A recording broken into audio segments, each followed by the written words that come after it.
Do you rulers indeed speak justly? Do you judge people with equity? No, in your heart you devise injustice, and your hands mete out violence on the earth. Even from birth the wicked go astray. From the womb they are wayward, spreading lies.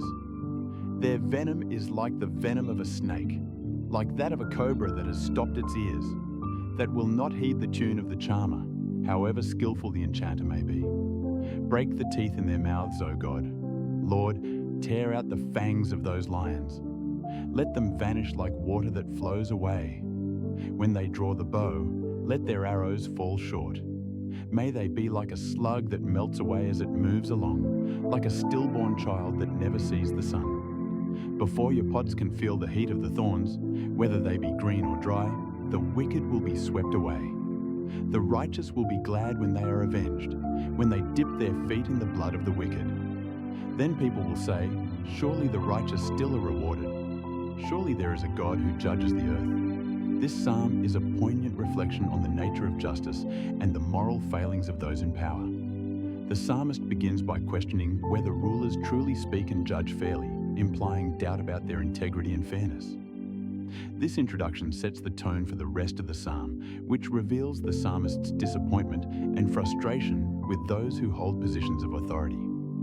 The accusation made by the psalmist is that in their hearts these rulers devise injustice and use their power to commit acts of violence. This negation of justice suggests a deep-seated corruption, as they are described as having a fundamental inclination toward malfeasance. The imagery used is vivid, casting the wicked as incapable of truly understanding or caring about justice. Rather, they are portrayed as inherently and irredeemably deceitful. Furthermore, the psalmist extends this portrayal of the wicked by asserting that their waywardness is present from birth. This characterization emphasizes their deeply ingrained nature of straying from righteousness, painting a picture of individuals who are lost even from their earliest moments.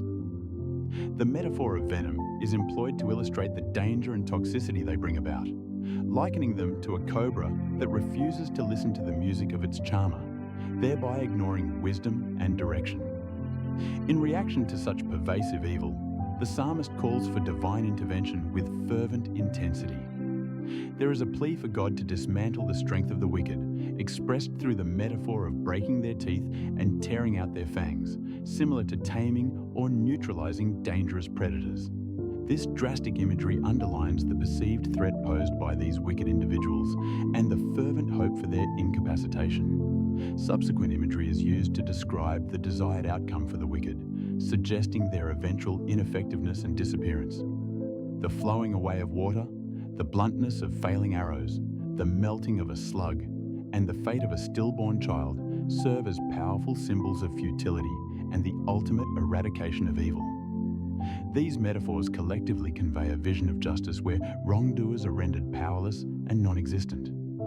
The psalmist envisions a swift and sure end for the wicked, as if anticipating a divine judgment that would catch them sooner than they anticipate. The reference to pots not feeling the heat of thorns suggests suddenness and inevitability. In the judgment that sweeps the wicked away before they can fully understand or resist it, the closing lines of the psalm transition to focus on the righteous, foretelling their celebration when justice prevails.